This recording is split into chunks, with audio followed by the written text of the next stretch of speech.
Assalamualaikum warahmatullahi taala wabarakatuh. Welcome to another video on MCTE 2311 Signal and System Analysis. In this video, I will talk about modeling of mechanical system. Okay, so when modeling the mechanical systems, we are concerned with the behavior of matter under the action of forces or torques.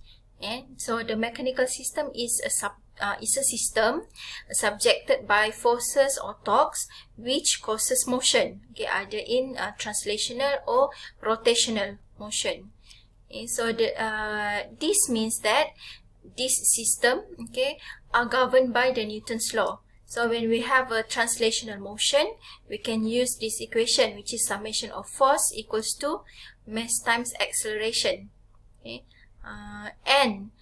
for rotational motion, we can use this equation, which is summation of torque equals to inertia multiplied by the angular acceleration. Okay, so here for a linear mechanical system, the basic components are spring, damper, and mass. And these two columns here, okay, shows the force to velocity and a force to displacement relationship. But in our course, we will use this force to displacement relationship more often than the force to velocity relationship. Okay, so for spring, okay, the force is equals to the spring constant multiplied by the displacement. For damper, you have the damping coefficient multiplied by velocity, okay, which is the first derivative of displacement.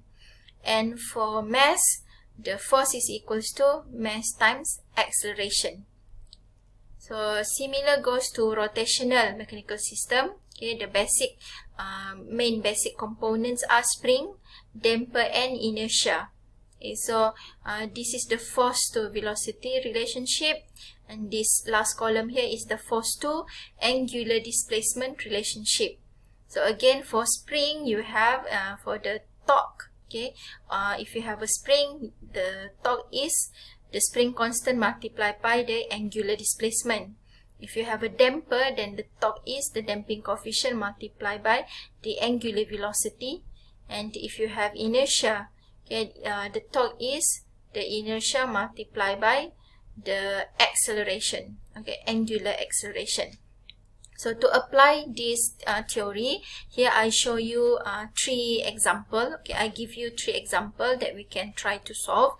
Example number one, you are given a simple mass spring damper system like this. Okay, and the input is f of t and the output is x of t. So you are asked to determine the differential equation to represent this system. Example number two, you are given again a mass spring damper system in linear motion. Okay, x1 and x2 are the linear displacement. However, this is a more complex system than before because you have two masses that are connected through this damper and spring. For example number three, you have a system with rotational motion. So there are two inertias here denoted by J1 and J2. And you are asked again to determine the differential equation that represent this system. Okay, so I will see you in another video where I will show you the solution to these three example problem. Thank you.